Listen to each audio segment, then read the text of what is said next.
if you do have a question, I have a couple up here. If you haven't turned it in yet, you can hold it up, and we have people that can walk around and grab it from you, but just make sure that you've turned in your question by the end of question 5. Okay? All right, moving on to question 4. So Sheriff, we're going to start with you. Sheriff, your deputies serve in a variety of assignments throughout the Sheriff's Office to include, but not limited to, CID, school resource positions, patrol operations, and courthouse security. What criteria do you use to determine where deputies are assigned? Are those assignments based solely on factors such as experience, skill set, performance, and merit? Or do other considerations play a role in the decision-making process? For the other 2 candidates, do you feel that deputies and resources are utilized efficiently? And if so, explain how, and if not, what would you change? Sheriff?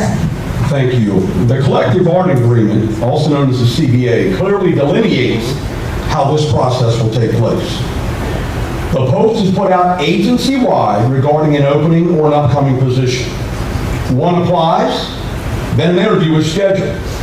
The first-line supervisors participate in this interview for that respective unit or division where the opening has occurred.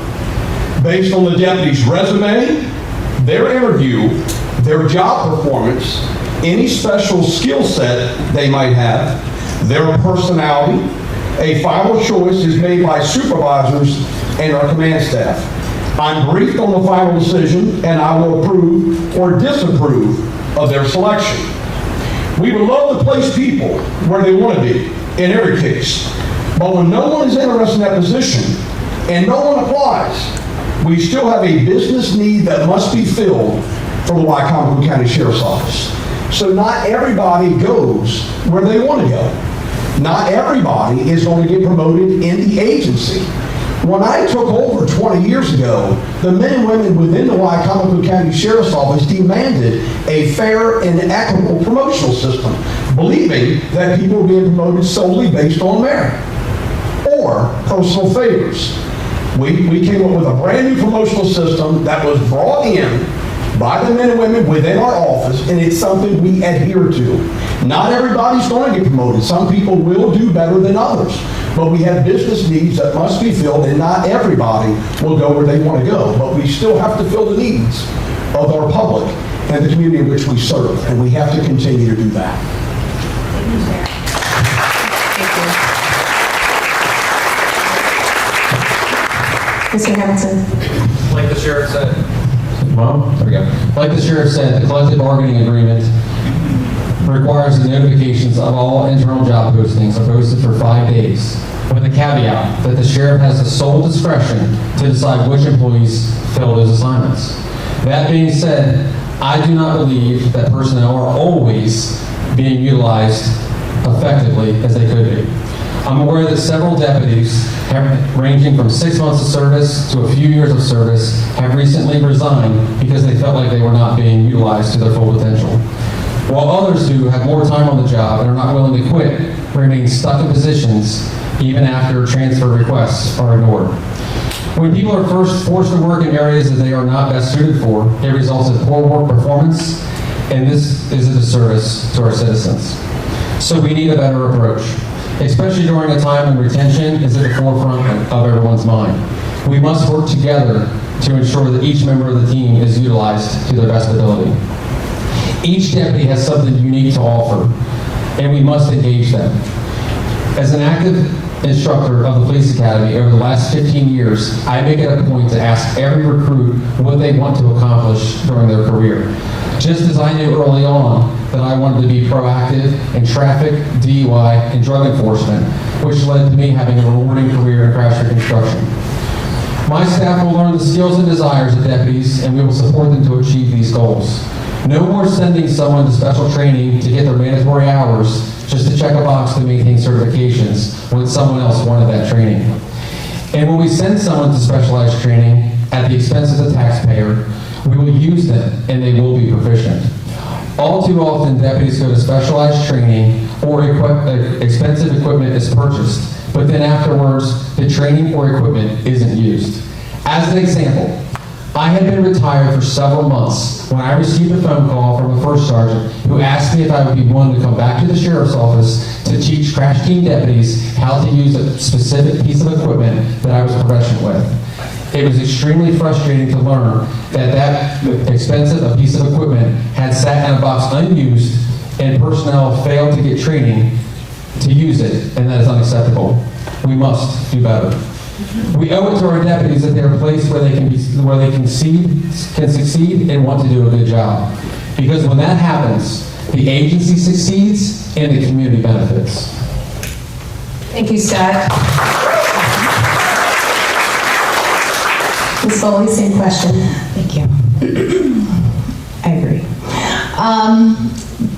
As I've already mentioned, I really want to get down to what people want and not necessarily base it off of what I want. I know that there are shortages, and so sometimes those positions cannot be filled, but the goal here is to stop the shortages. When Nelms was in office, there was a line for people wanting to be a deputy. Being a deputy has so many perks. I don't understand why we don't already have that line. You get paid really well, you get a take-home car, you get a pension, you get health insurance. The only thing I see missing is daycare, and maybe we'll take care of that. But we definitely need to figure it out because, as I said, as far as the schools, we're taking deputies out of the schools to fill road patrol. I mean, that's not okay. We need to have deputies. So whatever that needs to do to make that happen, we're gonna figure it out. Thank you. This question will go to Scott, and this is your question turned in. Please make sure to do so. The sheriff does not operate in a vacuum and must regularly work with county government, municipal leaders, the courts, state agencies, and federal partners. Strong leadership often requires balancing independence with collaboration while still respecting the roles and responsibilities of other elected officials. How would you approach working with other elected officials and agencies, especially during disagreements, and what steps would you take to maintain professional relationships while still advocating for the needs of the sheriff's office and the public? Throughout my career in both the military as an officer and in law enforcement, I worked with senior leadership, elected officials, fire and EMS agencies, and community partners to solve problems collaboratively. Early on when I began working in patrol, there was a divided tension between troopers and deputies. We were forbidden to talk on each other's radio channels, which forced us to have scanners in our cars to monitor what the other agencies were doing to help mitigate threats to officer safety. Little by little, I worked through that barrier by engaging troopers routinely, making friendships, showing up on calls anytime I could. Within a few years, we were sharing the radio, volunteering to take each other's calls, and having meals together. This proved valuable. Our desire to work together had grown so strong that another trooper and I pitched to the Salisbury Barrack to adopt the sheriff's office schedule so that our shifts could work together each day. After a few months trial period, the entire Maryland State Police adopted that schedule. Also, some of the best training I've ever attended was when we were partnered with fire and EMS. You heard me mention earlier how that training proved valuable and saved a man's life. And since I've continued to build friendships and partnerships as the president of the FOP, bringing law enforcement and fire and EMS personnel together through FOP events and fundraisers is crucial. Because knowing who will be there when you're on a scene beforehand and having relationships ahead of time makes the job easier and more effective. In that same capacity, I've also maintained relationships with the mayor, county executive, council members, police chiefs, allied partners to work together towards shared goals, especially during the collective bargaining agreement negotiations. And again, just last month, I was again involved in that latest renewal. Speaking of the collective bargaining agreement, as the former chairman of that committee, I understand how important it is for the sheriff to be present. And as when I was the chairman, he was not. I will ensure that I will let no deputy or the FOP will have to fight alone. I will be there with him as a supporter and an advocate as they negotiate with the county executive. Lastly, I have a tremendous respect for the county executive and the state's attorney. And I understand that the sheriff is part of the process that makes our county function to provide a safe community for our residents and visitors. My relationships are genuine, not self-serving. And I will continue to leverage those and build on the foundations, because the best partnerships are built before you need them during an emergency. All right, thank you. Ms. Foley, same question. Good, okay. So for me, working with people is natural. I've always been a people person. I'm a little bit of an introvert, but I love people, and I love all people.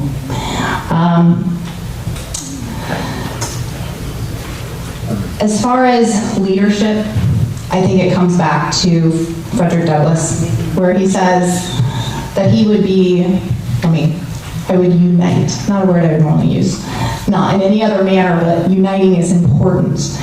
I would unite with anybody to do right and with nobody to do wrong.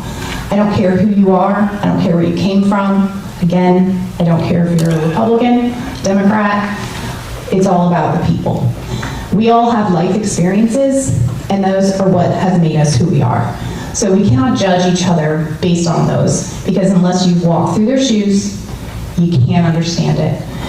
You can try, you can learn, but you just have to accept people for who they are. As far as what I think needs to happen, is I think, when I'm running for sheriff, I want to be in the community. I have a child.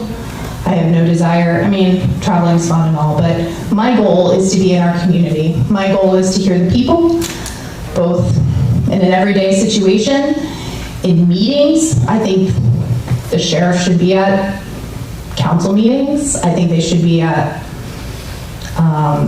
FOP meetings, if we're invited. I think we should be at any meeting that we can be. And I also think that we should be attending local organizations, churches, anywhere that people are feeling like they're not seen, and utilizing that time to help better our community. Because again, if we're not working together, we're not going anywhere. We're just doing the same thing over and over. So that is my goal, and I'm willing to work with anybody that's trying to do good. All right, thank you, Ms. Foley. Sheriff. The men and women of the Wycombe County Sheriff's Office under my leadership have worked very closely with our fire service personnel and our religious groups, especially our churches throughout Wycombe County, to provide active shooter training for the last several years. We have always done that. I go to the training myself. I'm frequently asked by our fire departments to be their keynote speakers at their annual banquets. I swear our fire service personnel and our fire police personnel in multiple times throughout the year. And I'm frequently consulted by elected officials in this county every single week. Not every other week, but every single week on many issues. And that includes my elected delegates and state senators who I work very closely with. And across this state, they're always seeking my input on a plethora of issues, not just law enforcement issues. But I make it very clear that while we don't always agree on an issue, we must forge a path forward for the betterment of our men and women. And I think I've demonstrated that especially in this last term as sheriff here in Wycombe County. You don't get unparalleled support of your locally elected officials unless you work independently and collectively with individuals to achieve greatness for your agency and for Wycombe County. That's what this county deserves. That's what this county demands. And the greater technology that I previously mentioned here tonight, that I would put up against any law enforcement agency in our region, our newly constructed sheriff's office, and our new high-performance Mustangs, I think speaks volumes about how we work very closely with our communities every day to meet their needs. They all want more traffic enforcement in the neighborhoods. Our funeral homes want our motor units every week escorting, and we escort funeral processions all the time. We escort motorcycle events all over this county. The implementation of a new motor unit in these 5 Mustangs has been some of the greatest PR work we've ever done for our office. Community loves it. Community will walk up to a deputy at a gas pump who's pumping gas into an Explorer or a Tahoe. But you pull up on a motorcycle on one of those Mustangs, and everybody wants to talk to you. So it's been a great, great PR tool for the Wycombe County Sheriff's Office. It's been a great morale booster for those deputies who are operating those vehicles. And again, I would put this up against any agency in our region. And I'm proud to lead the men and women who are getting the job done out here on the street. Thank you, Sheriff.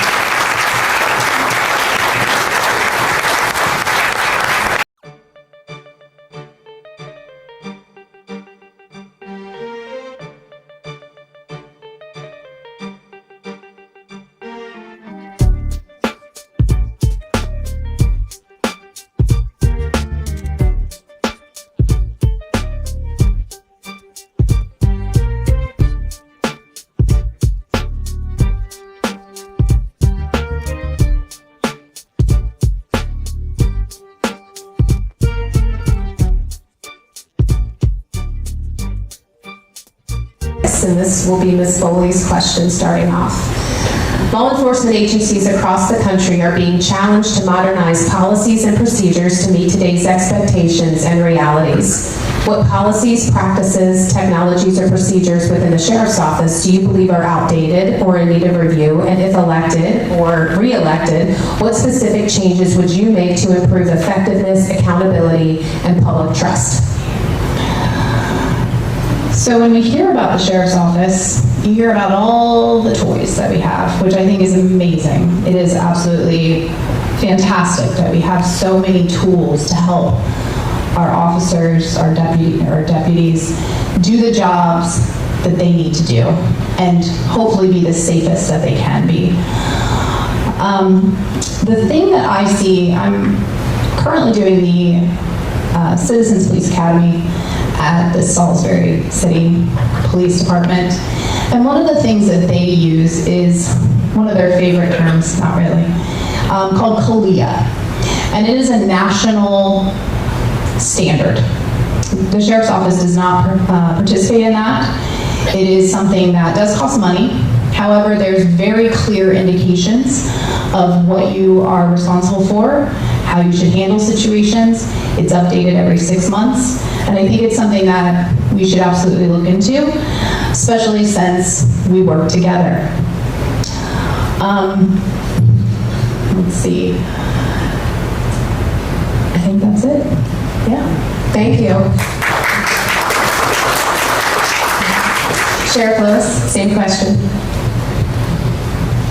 Years ago, we implemented something called Lexapol. Lexapol is a standardized, world-renowned policy and procedure and 21st century police training company that meets mandates, it boosts morale among our men and women, and it builds accountability and improves community trust. It delivers continuously updated, not every 6 months, but continuously updated, legally vetted policies that help law enforcement leaders actively manage compliance, identify emerging risks, and reduce legal exposure for our county. These policies are living, breathing documents that we are constantly reviewing and evaluating to see what, if any, changes are needed or required. Deputies now can actually ask their body-worn camera what any policy says in any given situation. Simply by the push of a button worn on that uniform, they can ask what the policy says and use of force situations or any other situation. That is something that's unheard of. But we now have that technology. We've invested in that technology, especially with the latest $1.2 million investment that was approved by our county executive and subsequently approved by the men and women of our county council. That's the technology that we currently have in place that has been fantastic for the men and women of the Wycomico County Sheriff's Office. We have the greatest technology out there, and once again, thanks to my command staff for moving us in that direction, but most importantly, thanks to the men and women in the trenches every day who are putting this technology to use and making it the very best it can be. All right, thank you, Sheriff. Mr. Hamilton, same question. One of the most outdated practices still used by the Sheriff's Office today is using Microsoft Excel to generate a paper timesheet every 2 weeks. Stuck in a mindset, we've always done it this way. In fact, if you look at the properties of that file and look at who the author was, it was me, 20 years ago. The online scheduling is another constant issue for everyone. Every first sergeant who has managed that system complains about it. Access restrictions, prevent first-line supervisors from approving leave requests or making schedule changes online, forcing the need to use a paper backup. This redundancy causes extra work and wastes time that could be focused in other areas. Discontinuing the use of paper timesheets and leave requests for an online-based system already used by other county departments would help eliminate errors, save hundreds of man hours per year, and would be something that everyone would welcome on day one. As far as technology is concerned, I've consistently talked about modernizing resources within the Sheriff's Office. While they have great many assets already, and there are many that more I'd like to explore, I'd like to mention just two tonight. Several years ago, I conducted a feasibility study on starting an aviation unit using a free helicopter from the Army Surplus Program. Even with a free helicopter, I reported back to the sheriff that we could not justify the operational cost to the taxpayer, and we discontinued the idea. Now, there are no more free helicopters, so it's even more true today that we are unable to do so. We cannot justify it. But our warfighters have been using drones on the battlefield for decades, and that technology has only gotten cheaper. Going back to 2015, I was selected to help launch the drone program for the Sheriff's Office. Using my commercial aviation experience and my certification as an FAA certified drone operator, I was crucial in assisting with the grant to get our drone, and I wrote the policy for its use. Recently, departments across the country have been using drones effectively as a force multiplier when response times are longer or there's a need to rapidly have a video feed from a scene. And with our limited manpower here, we could desperately use this type of resource. Before I retired, we had 4 drone operators, but currently I know that there's only 2. This has made the drone program extremely limited. I would expand the program with more operators who would use it to provide live feed to responding units and other first responders, allowing more appropriate responses as situations evolve. Secondly, the other idea. Just like other jurisdictions are doing, I would partner with willing businesses to allow their cameras to tie into our comm center. Having real-time video monitoring when calls come in from those areas where the cameras are located and being able to see what's happening on the scene while still taking initial call will help gather information, evidence, or capture a description of suspects before they leave the area. All right, thank you, staff. We will be moving into our last question. This question will not be answered by each person, so this has been tailored specifically for the candidates. So we're going to start with Sheriff Lewis and we'll work our way down.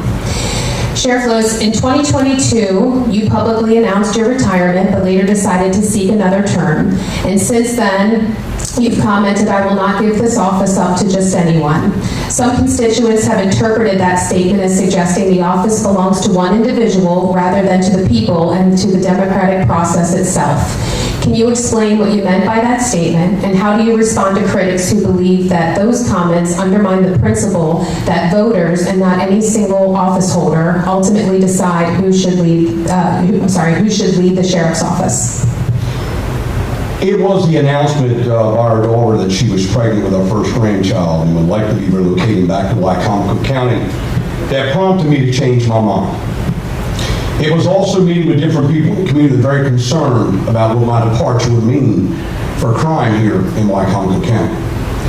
I realized that I wanted to make sure that if I were to leave and decide to retire, that we had a strong leader on a plethora of public safety issues, to include the dramatic reduction in homicides that we currently enjoy, the reduction in gang-related issues that we currently enjoy, proactive policing that I'm a huge proponent of, one's Second Amendment right to bear arms. I wanted to make sure we had a chosen sheriff who actively goes to Annapolis and Washington, D.C. to advocate for Wycomico County, to advocate for or against law enforcement issues, and to advocate against the legalization of illegal drugs, and to stop the decriminalization of laws that have been on the books for decades. I wanted to be part of grooming someone to take my place. Ultimately, the voters would decide, but it's my job as sheriff to find a good, qualified applicant with administrative experience, executive level experience in law enforcement, one who's gone to Annapolis and advocated for public safety issues here in our county. It's my job to be a part of that process, to to identify and groom someone who can do that. I believe our constituents demand that from their elected sheriff. And I also believe that from every corner of this county, I have constituents begging me once again not to leave. Please don't retire. And many said if you do, please make sure your successor holds the same beliefs and values that you hold so dear. And that really resonated with me. After further reflection, I realized the opportunity to continue to serve my community and further support the department's goals were very important to me. I realized that I had to make sure I identified someone with second-line supervisor experience, someone with command-level experience, and someone who has run a unit, run a division, run a bureau within the Wycomico County Sheriff's Office. That certainly doesn't stop the voters from electing someone with no experience at all in law enforcement. I realize that. The voters will have the final say, and I believe they should. That's how I respond to that. Thank you, Sheriff.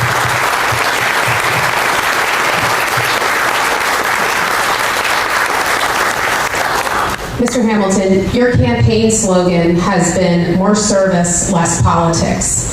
The current sheriff has publicly scrutinized that tagline, arguing that the role of sheriff is inherently political because it involves working with elected officials, managing budgets, and shaping public policy.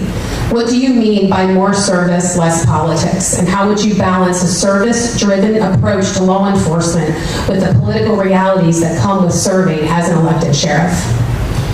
I've been asked several times about my slogan, and others have chosen to leave comments on social media about my understanding of what it means to run for a political position. Let me be clear. It's less politics, not zero politics. And it's less politics, because I fully understand that some politics are required. But it's less politics for a reason. My slogan came specifically from watching the constant infighting between the sheriff and other elected leaders here in Wycomico County. Too often, the focus seemed to be on public conflict and public attacks instead of progress for the people they serve. Then, on August the 6th, 2024, during a county council meeting, the announcement that the decision had been made to forego retirement and run for a 6th term as sheriff was not for the people or for the deputies, but holding the county executive accountable and standing up to a bully. Shortly thereafter that, there was even efforts to change our form of government by eliminating the county executive position altogether. Many of us received postcards that said, "This is what law enforcement wants." Thankfully, the voters saw through that and rejected that effort. Recently, my opponent also publicly stated, and I quote, "Bitch, you have no idea what it's like to be a sheriff. It's all politics." First, I don't believe that language is appropriate in speaking about someone who served this county for more than 2 decades and served our country overseas.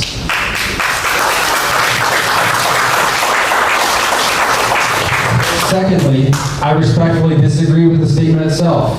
While I may not currently hold the title of sheriff, I fully understand that a sheriff must work with elected officials, community leaders, state agencies, and federal partners to accomplish goals. Business, military, and law enforcement professionals all build relationships to communicate to get things done. Throughout my career, I built those same relationships, and I view that as collaboration and networking, not politics. And in closing, while you have to be politically aligned with a party to get elected, to me, a sheriff should focus on serving all the people equally, regardless of party. I believe that the sheriff should operate on the path of law and order, not left or right, not Democrat or Republican. As your next sheriff, I will walk down the middle of that path and provide a service to everyone in our community equally. I will focus on supporting our deputies, strengthening public safety, and setting an example of professional policing, not political drama.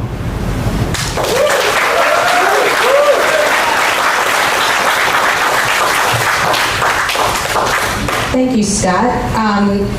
Ms. Foley, the Sheriff's Office is a complex organization responsible for public safety, emergency response, corrections, investigations, and the supervision of sworn deputies.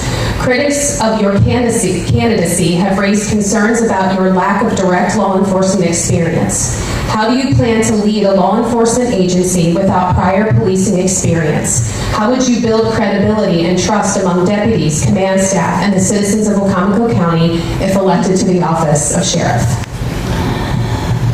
So as far as law enforcement is concerned, and not having it already, because again, when I'm elected, I have to go to the academy. So I will get the law enforcement experience. So that is not a concern for me. It's not a weakness to not already have law enforcement experience. Do I wish I did? Absolutely. But the position was written in the state constitution that it was not required, which is why I chose to run. It was a position that is stated as representation for the people, not the sheriff's office.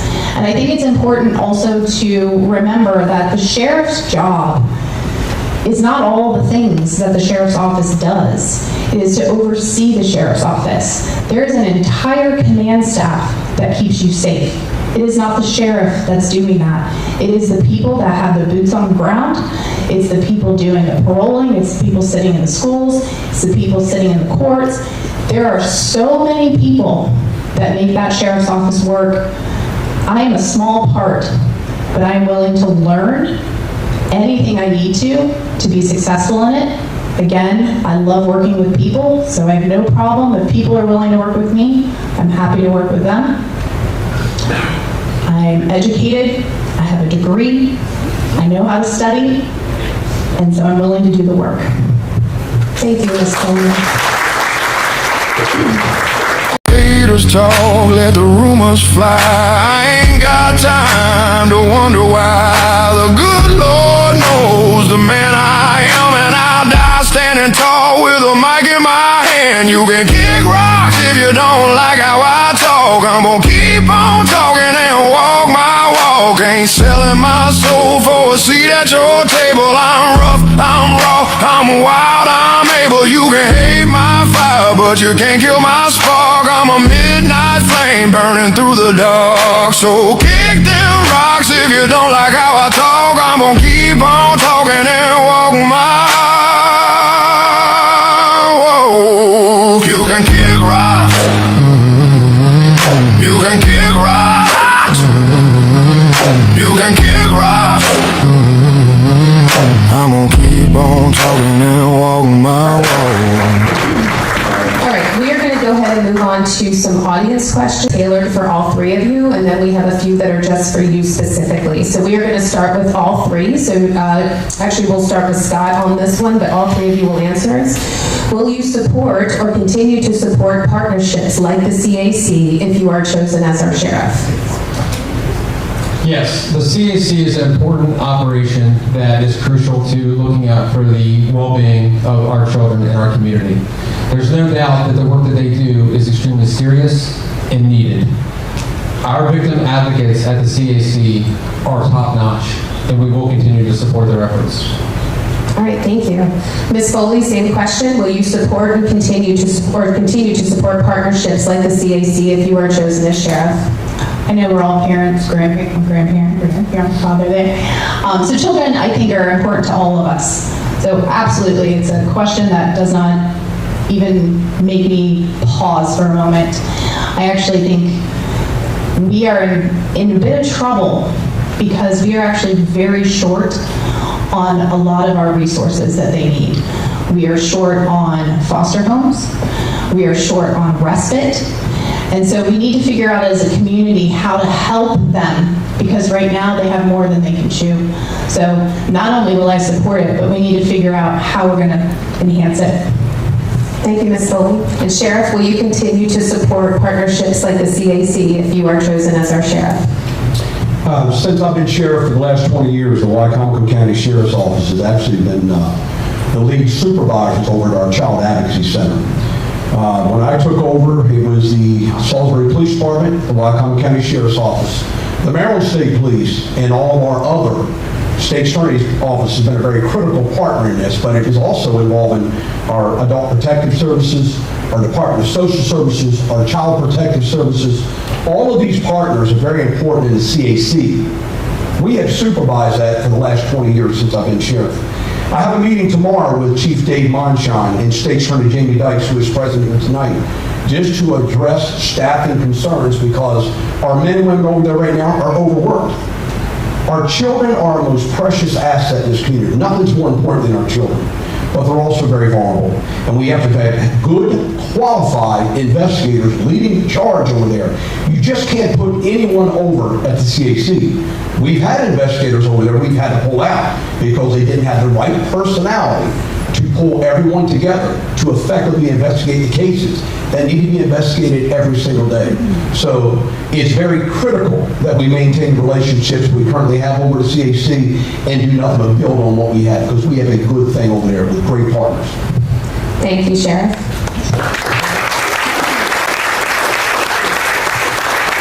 This question is just for Ms. Foley. Do you believe in term limits for elected officials? Why or why not? That's a tough one.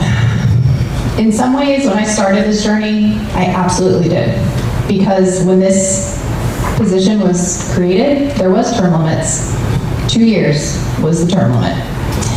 Then wars happened, and there weren't as many people to fill the space. Started to slowly go to 4 years, and then it just keeps getting longer. I don't believe very long terms should be the option, because there's a lot of information that is being held in one person. I think the job is being done well, but if something were to happen to you, God forbid, there's a lot of information up there that nobody else knows. And I think that's a scary thought. So for me, I go back and forth on that, because again, having a position that has a ton of experience is fantastic, but in the position of the sheriff, again, it's not what, there is a whole command staff that is filling the role that I think that knowledge is also in, so I don't necessarily know if it is or not. I wish I had a better answer. Thank you. All right, sorry, that's fine. Oh, there we go. Okay. Sorry. All right. This question is just for Mr. Hamilton. Please describe how your sheriff's office would differ from the last 20 years under the current sheriff. That's a tough one. That's a lot to answer. There would have to be a lot to unpack. The biggest thing is bringing a new, fresh vision, re-engaging the deputies, having them experience some things that maybe they haven't tried before. You know, being locked into a particular vision may not be the healthiest way to run an agency. Being open, new, fresh ideas would go a long way.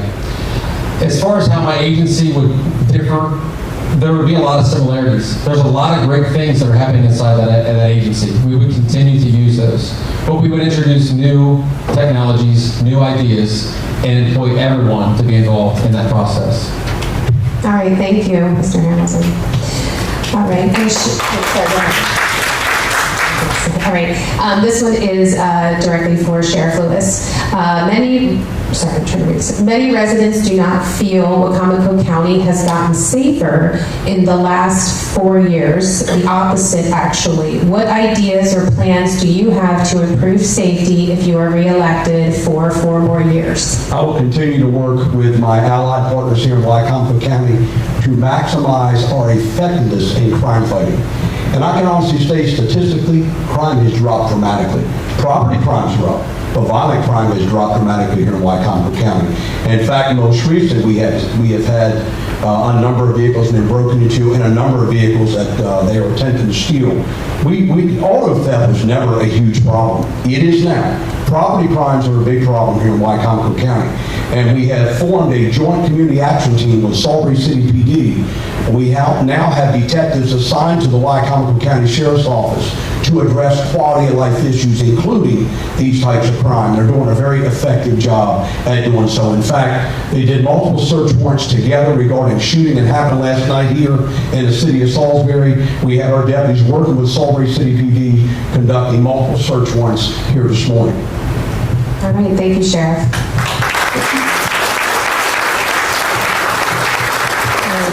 This question, Scott Hamilton and Lana Foley, and this person would like both of you to answer. We recently saw, there's part of this crossed out, hold on a second. We recently saw Wacomico County go through some changes with transparency and encryption that removed the ability for citizens to be able to hear what is happening in their communities. What is your opinion on transparency, and what will you do to improve the community's ability to know what is happening in their neighborhoods and the ability to keep their families safe? Ms. Foley, we'll start with you, if that's okay. Great. As far as transparency is concerned, it would be something that I would need to research. I know that there's been an issue with it in the past. I think my biggest concern is the Sheriff Department app, and that it doesn't work, and that it's not being transparent. There is several things on there that just go to nowhere, and I think that is a big priority to begin with. Thank you. Mr. Hamilton? Transparency in a legal sense is sometimes a hard word to use freely.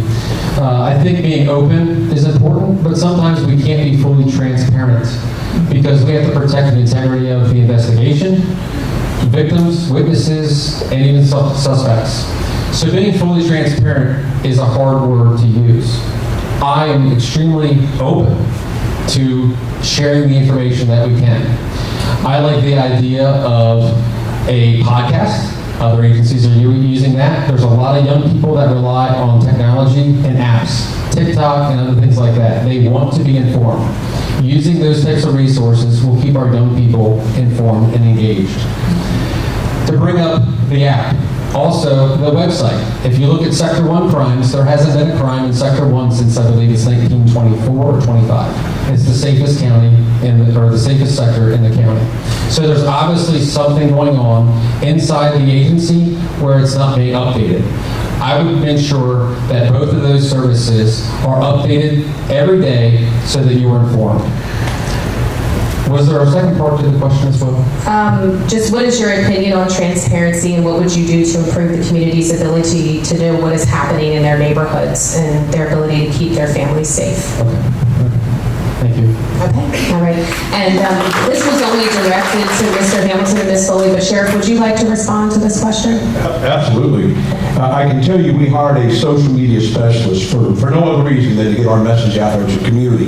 In the event we have breaking news, we have an active shooter situation, we have something that requires a roadway to be shut down, or we have an emergency crisis taking place, we want the community to know to avoid certain areas, we get our message out immediately. I think everybody knows with the issue involving encryption how very important it is to protect your personal data. And if Sheriff Jimmy Phillips and Sheriff Foreman Dorchester County reached out to me and said, listen, you might want to consider going to encryption. We have multiple issues over here where deputies were actually running licenses, names, dates of birth, over the radio. Individuals were taking that information, they were applying for fraudulent credit cards, and they were stealing people's identities. So that was something that was very serious to us. They were also, when they would do patrol checks, they were calling out their locations on patrol. Criminals were actually going to different locations within Dorchester County and actually breaking into commercial businesses. So we explored going to encryption. It is now the standard going on right now across the nation.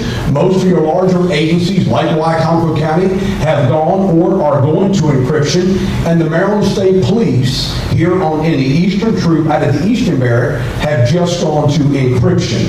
And I was talking to the Maryland State Police the other day, and they've made it very clear, depending on how this works, they will likely go to encryption. They might not go to full encryption, but they will go to encryption in counties that currently have it so they can better communicate in a safe and secure way to protect the identity of our individuals and protect their confidential information.